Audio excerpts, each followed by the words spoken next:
You're listening to the Unmitigated Podcast, the podcast that brings to light the hidden risks business owners and entrepreneurs take every day that may not be covered by their traditional insurance. Here's your host, Van Carlson. Hello, Van Carlson with the Unmitigated Podcast. Thanks for joining us today. We got a special guest, Mike Scheumack.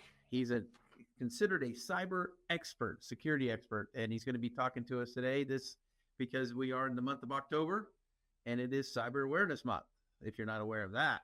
And I don't know what next month is, so I just know this month has always been Cyber Month. So I'm, what is next month? I don't know. But anyway, so hey, Mike, tell us a little about yourself and the company and how you got started, because I'm always curious about those types of things. Yeah, so I work for IDIQ. I'm the Chief Innovation Officer, and I've been in the technology space for over 20 years.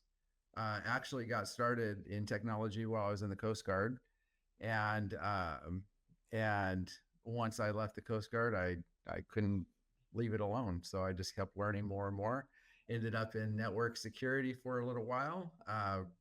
Ran a company where I was able to do network audits in the early 2000s, and it was a lot easier back then to do those audits than it is today. And advances in technology and the way that criminals go about doing network attacks definitely has changed a lot since then. And it's really interesting, and the entire industry is just intriguing, and it's cool to see it keep growing.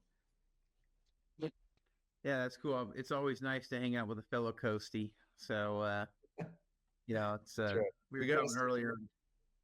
Yeah, we don't run across too many coasties, so it's always good to run into one. So, Mike. So we did a little preliminary call. Getting you started on this, and SRA specializes in risk management, mitigation for business owners that either can't find insurance properly for what their needs are, or they just can't simply buy it because it's not available in the marketplace. When it comes to cyber, we deal with a tax code called 831B. It came around in 1986. And of course, now you fast forward today, and the world's gotten much more complicated. To your point earlier, things do get advancements come fast at us. I mean, who knows where AI is going to end up? We probably want to touch on that a little bit, where cyber is going with that, but.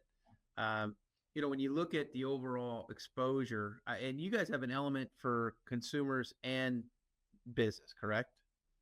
That's right. We really, on the business side, it's helping protect the employees or the clients of those businesses. Oh, nice. So you guys bring it. So if you are collecting data as a business, yes, or you have, I guess a good example would be a healthcare facility of any kind that's keeping that kind of thing. Financial services, like financial advisors, CPA firms. Who's your typical client? Absolutely, you're nailing it. All of those would be clients of ours.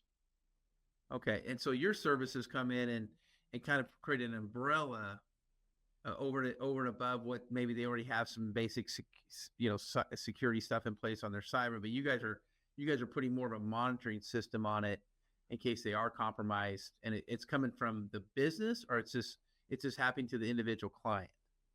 I can come from either. We would typically come in and be able to provide the business's customers or their employees with a certain level of identity theft protection or antivirus or education. Businesses have a lot of impact with all of the data that they're collecting on their own consumers now. And so there's a lot of potential for that data to be breached in some way. And so we help those businesses reassure their customers that they're going to be protected, even if something were to happen with their data, that they'll be notified immediately. And in our experience, the faster that somebody is alerted to a potential risk or issue, and the quicker they can respond, the less damaging it is. So you guys are really mitigating too. I mean, meaning that you're getting in front of it, and where so let's say somebody doesn't have your services and they do get compromised. I mean, the cat's already out of the bag kind of thing, right? I mean, and so even though it may happen to you guys, you're already positioned to respond to it quicker than waiting, to go out and hire somebody else to do it. Even if you had an insurance policy in place that would cover these types of exposures, it would still take a lag to get up and running on that. Is that a fair assessment? Yeah, absolutely. It will take typically between 90 days to 6 months or more to repair your identity if you have an identity theft incident. And the faster that you respond can lower that time significantly. And so if you don't have a service like ours and you were compromised, it may be months or even years before you understand what impact it is, especially if you're not doing even the basics like reviewing your credit report. Most people don't review their credit report until they're getting ready to make a major purchase and someone tells them, hey, you were declined for this loan. And then they go review it and they realize something happened, 5 years before. And stuff like that. It's just really difficult to start repairing those impacts and fixing that so far after the fact. So the faster the better. We've spent a lot of money and time on making sure that we are the fastest in the industry as far as alerting our customers. And would you know if that compromise came from that business owner, or it could be an outside source? It could be an outside source. Yeah. Okay. So it's not necessarily that it came from that you were compromised and now it rolled out to your client or patient or whatever. It's the fact that they because you collected their data, they come under that umbrella and they become notified in the event. So let's say if they're out, because I know let's say you're out applying for credit. Would they get notified by you guys, or how do you guys differentiate whether or not that's a legitimate going out to get credit or versus a breach? If you were a customer of ours and you applied for credit, we would notify you immediately that there was an application for credit. So no matter what, they're going to get okay. Yeah. Okay. I assume so, but I didn't want to. Yeah. So, when it talks to businesses today, so now that's your one side of the element, then there's the business side. So, how do you guys work with business owners? We work with business owners to educate and help protect their employees or their customers.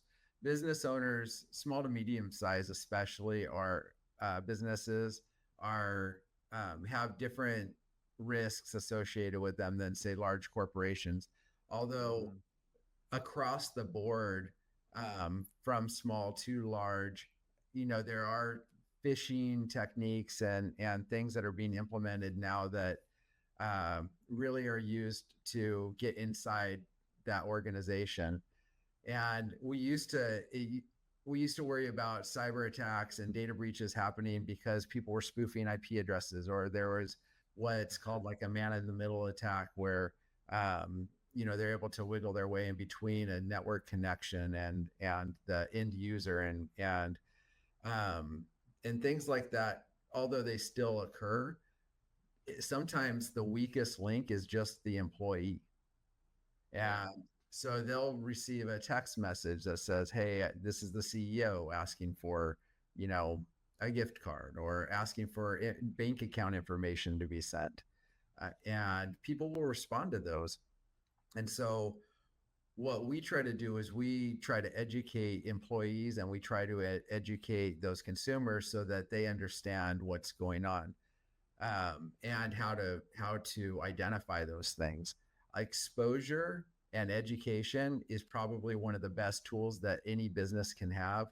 And the more you expose your employees and expose your consumers to these types of risks, and they see it all the time, immediately when something like that happens, then it's a red flag to them. And so they understand, oh, I need to look into this. I need to not just trust it. And And with And not click on the link. All right. that's right. Not click on. You know what's funny is like people become so desensitized with social media and clicking on stuff that you're right. Like they just easily just click on something, and so Oh we try yeah, to. and to your point, especially if you're, especially if you're this person's coming off, and every year, I'd say every quarter, if not every month, we're dealing with our business owners that they wired money off to somewhere they shouldn't have been wired to, and somebody got an email that said, "Hey, we had last minute changes to wires." And to your point about not having protocols or SOPs in place to say, "Hey, if this happens, if somebody gets an email saying, hey, wire instructions have been changed." Especially when you're getting ready to do a wire. That's interesting. They just been laying in wait, right? And it's sad, but it happens every year. I mean, it's not every year. It's, for our clients, our business owners. I mean, it's happening almost monthly, if not quarterly, at least, where we have claims coming through. And traditional insurance, through Beasley and all the other cyber policies, I mean, they're excluding a lot of those things, and so it's becoming very problematic for our business owners.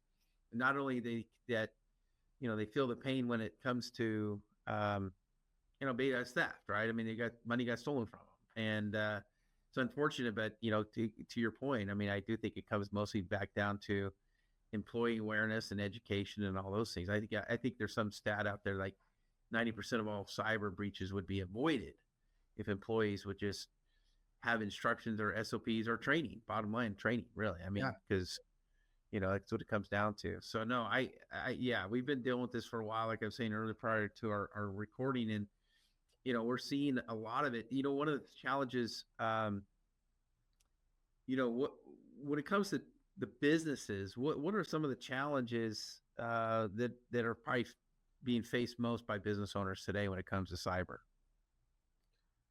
I go back to really in educating the employees. It's amazing that in this day where we have so much technology and people are so used to using their cell phones and social media, that you still get a large amount of employees that don't understand technology, even though they know how to like surf the web and things like that. And so because of that, those employees fall victim to phishing attacks. And so I think that one of the things that we see most for businesses, and one of the biggest threats, always comes down to phishing.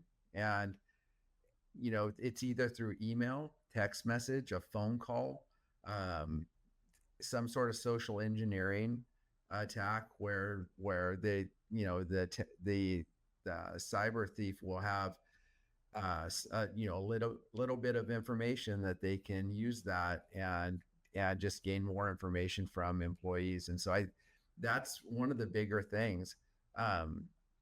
Aside from that, just not having strong network protocols and password protocols, we strongly recommend two-factor authentication or some sort of biometric authentication, because passwords just aren't strong enough. People get so lazy with how they create and manage passwords.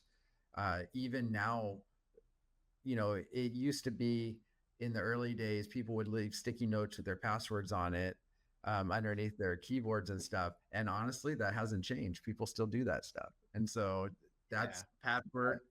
Their password is password. Yeah. Their password is password. And no matter how strong your IT department is, or how good your IT is, if you have an employee that has a lot of rights in the system and a lot of permissions, if their password is not strong enough, then it's the weakest link. And I'll be honest with you, I'm probably when they make the suggestion ones, you're like, there's no way. I can't. There is no way. I never take the suggested password because it's like very. There's no way. I mean, I don't know what I would do to try to memorize it. And of course, you hit save, right? You hit save on the computer, and they save the web, your password, and of course, when you go to re-update it, they always come back and say, "What's your current password?" And you're like, I have no idea. And there's no way for anyone to be able to have secure passwords without without having a password manager now. Like you have to have a password manager, like Keeper or Bitdefender has a good one that we offer through our service that allows you to manage those passwords, and you can hook it up to your phone and your browser, so it helps fill in those complex passwords and store them. But that's really the only way to be truly like secure with your passwords, if you're not going to come up with phrases on your own. What do you think about, like, signing in through Google and all that kind of a thing, where you're just, and then they send you they'll send you a PIN number, Yeah. right? I mean, I've seen that more and more. It seems like that's the way things are going. It's like, even if you had your password, even if you they're still going to verify one more time with a PIN number of some kind. Are you seeing your business owners kind of doing that as well when somebody signs into their, for example, in their, I know the CPA world of the portals that they have. I mean, the amount of private information they retain, especially when it comes to tax returns and everything. Is there more of a level of that going on to be able to offset some of the unfortunate mistakes either individuals or employees are going to make anyway? So how do you put these other additional safeguards in place? The ones that aren't maybe as technology savvy or are gullible. I don't know if gullible is the right word, but or just want to do their job and they think, okay, I got to do this because CEO's asking me to do it, right? So I got to do it, right? I mean, are you seeing additional measures there, or how's that working out right now in that world? Yeah, so we're seeing a lot of organizations move from like the text message code to more of an authenticator code. So if you're signing in, then it'll usually display a number, and you have to go to an authenticator app and type that number in, and that's your second level of security. So, and the authenticator app is usually verified already on your phone, and so there's no way you're going to be able to access that application or your security network or your organization's network without being able to type in that authentication code. Yeah, I think that's probably something more and more businesses are probably have to look at, something additional. Yeah, and because we have the portals, we have agent, we use the box and all this other stuff that we're doing with, and I know we have two-party verification, but it almost that almost seems like a third. I mean, am I thinking too much on that, or is it still considered two type verification, or would that be a third verification? No, that's your third, or that's your second. If you have biometrics or something as well, that would be a third level. And biometrics is facial recognition, stuff like that. Yeah, fingerprint, okay. Facial recognition, something like that.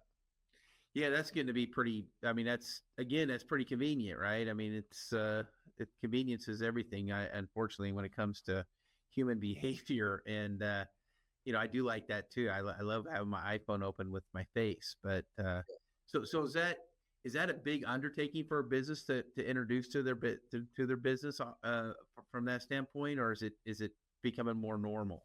No, it's Microsoft has made it really easy with any of their applications, and it really is becoming the standard for businesses. Okay. You mentioned phishing earlier. I mean, for people that don't know, can you define that a little bit for us, so to kind of describe what that means? Yeah, yeah, of course. There's a lot of different types of attacks that we would consider phishing. Typically, just in a general definition, phishing is where an attacker or someone that wants to gain information from you will send you an email or a text message or a phone call, and that email or text or phone call may have a little bit of truthful information in it, but the purpose of it is to gain more information from you. And so they're looking to gain your trust in some way so that you'll reveal information. So it's like phishing. They're going out fishing for information. It used to be that you'd get, an attacker would send out thousands of emails all the same email to lists of email addresses. And some of that still happens, but more so now, uh, it's very targeted because AI allows you to target with just certain information that's very specific to individuals. And you can get very specific information on individuals that could be high value targets relatively easy now through the internet. And because Chat GPT and some of the others will have they have access to the internet, and there's other AI applications that have that same type of access. Doing research and understanding who people are is fairly easy now, and so you can gain just enough information for AI to build a profile, write an email, or send a text message that's very specific to you. And yeah, I've heard some real nightmare stories with AI coming out where, even voiceover, right? Voice, if you're, so when it comes to that kind of a deal where again, the training part. So what do you guys recommend? Let's say you have you guys specialize in financial institutions. So, between ACHs and wires and money moving back and forth, what are some of the things you guys, through your training, are some SOPs, for example, that you would recommend a business do if they're doing that kind of a thing, and have interaction between businesses or business to client and moving money back and forth? Is there additional SOPs in there that business owners should be aware of that are available out there? Yeah, there's some really cool platforms out there.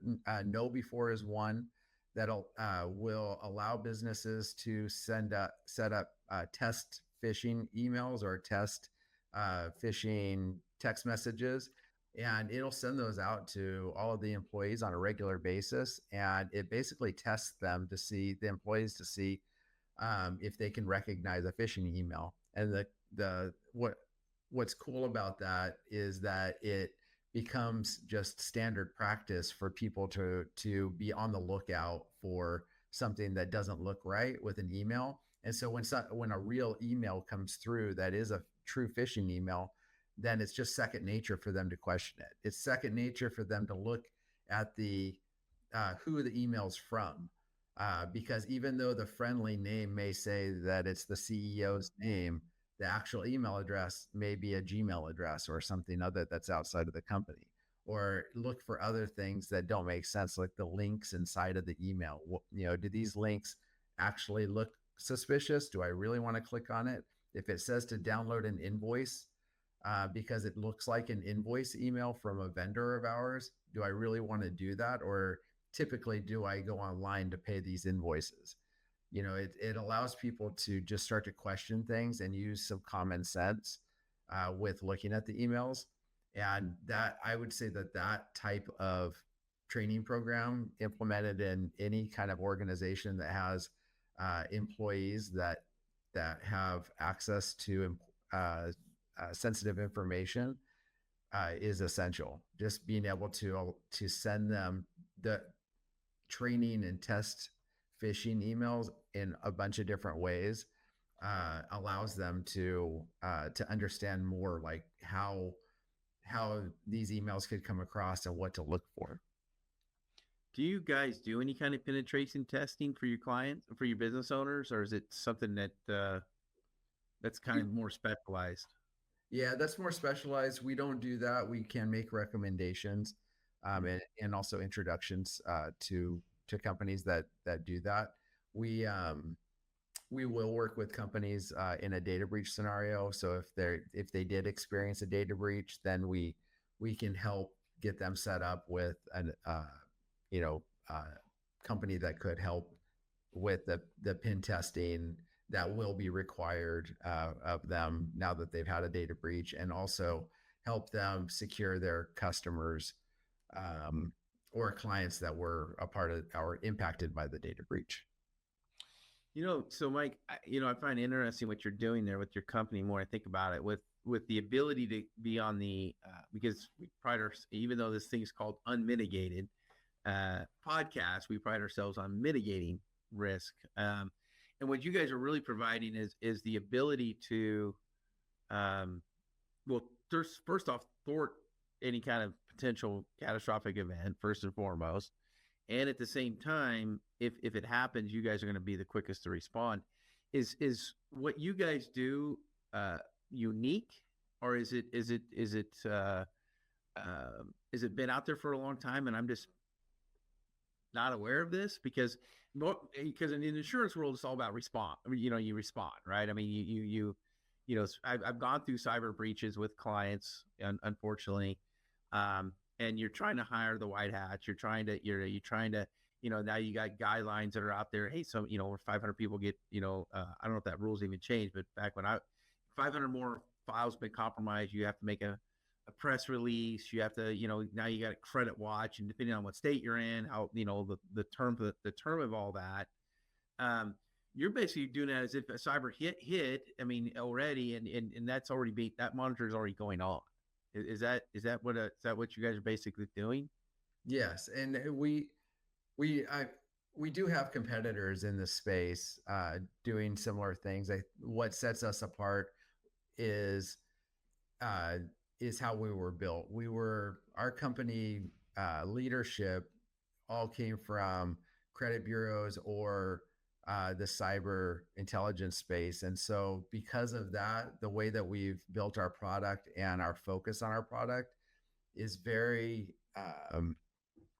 very much targeted at the areas that we feel you will see impact to your identity the fastest.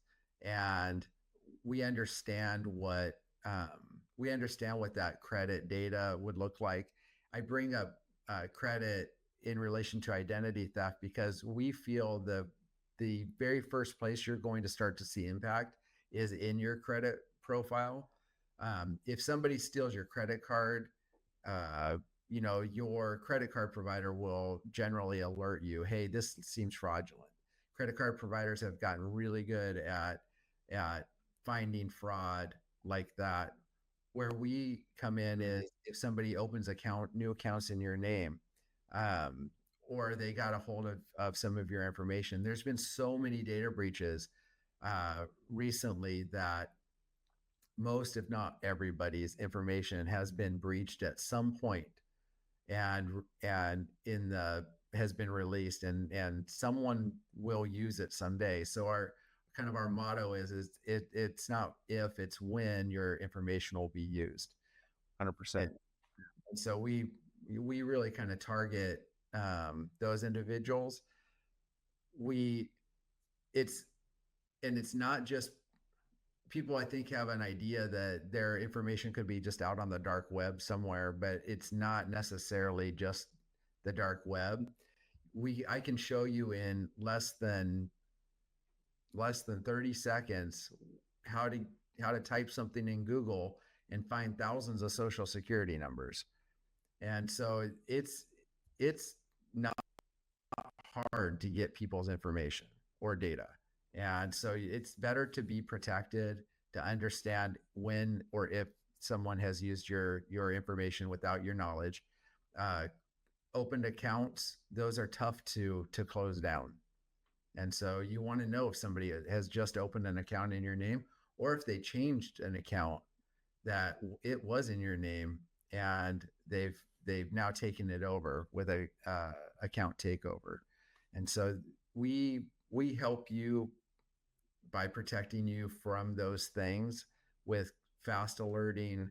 We have our fraud specialists on hand that can help understand what's going on and give you the right direction so that you can act quickly and get everything taken care of. Now, when it comes to the cost for what it's the business owner that's picking that up. I'm assuming it's the business owner that has the clients that they have their data, right? For whatever, between accountants and financial planners and anybody that's collecting, what is it, like two pieces, like date of birth, like two pieces of information you need to be able to get that's like date of birth. It's not even have to be their social security number, right? I mean, it's date of birth, their name, and maybe their address or something. I mean, it doesn't take much, right? It doesn't take much, no. And It's no, and just to correct you, it's not always the business owner. Some businesses opt to just offer a discounted price. Oh, Some will pick up the full cost of the product, or consumers that come to us directly will pay on their own. great. Okay, so that's right. You guys offered like an employee benefit package, right? Part of your like your overall benefit package if you wanted to do that. Yeah, and some employers, they'll pick up the full cost of the product. Some will offer it as a discount and have it just payroll deduct. And we have a lot of different options. We'll work with companies just about any way that we can. Interesting. Yeah, you know, when you talk about cyber, when I was selling traditional cyber policies, what scared the heck out of all the underwriters is so many go unreported. Um, you know, and do you find that still the case today? I mean, you know, we'll hear about the big ones, right? I mean, always, you know, targets and or you'll get a letter in the mail that says, hey, you know, your information was, you know, breached, or you know, always it may have been breached, right? Do you still think a lot of go unreported today? That normal consumer will never hear about it. I think that yes, I do. But I think that's mainly with the smaller Yeah. companies. Yeah. And we they may not even know that they were breached. right, right.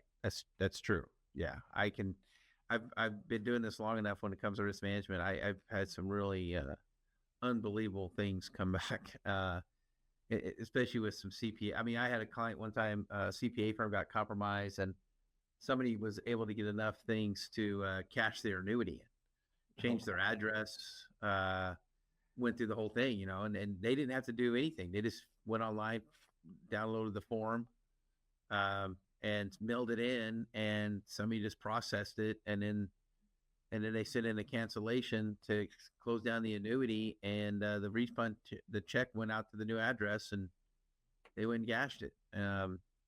That happened, you know, that happened several years ago, and it came back to the CPA because CPA had the annuity, had a contract number, the name of the insurance carrier, everything in place. And that was enough information for them to, you know, cash out annuity. And unfortunately, to your point, the person that went to go annuitize it or get money out of it found out several months ago it was already cashed and all that good stuff. And which is, you know, the burden's on the life insurance company at that point, obviously. But, you know, that's a good example where wasn't protocols in place, right? If somebody just changes an address all of a sudden, you're just taking a piece of paper that somebody mailed you, as, you know, and this is a financial thing, right? So again, I think it's a ton of protocols. I think it's a SOPs, constant training. And to your point, I think earlier, you know, the game's always changing because the people out there trying to do this is getting more clever as the day goes on, right? That's right. Yeah. So, yeah, it's not getting any easier out there, folks, when it comes to your cyber awareness, and I really hope, you know, Mike. So, how does somebody that wants to engage you, look more into your type of services, what's the best way to get a hold of you? They can visit us at identityiq.com, and that's the best way. We have a lot of articles and education that's in our resources section on the website, and they can read more about that. We have a lot throughout our site that just introduces the product and shows a demo of how our product works.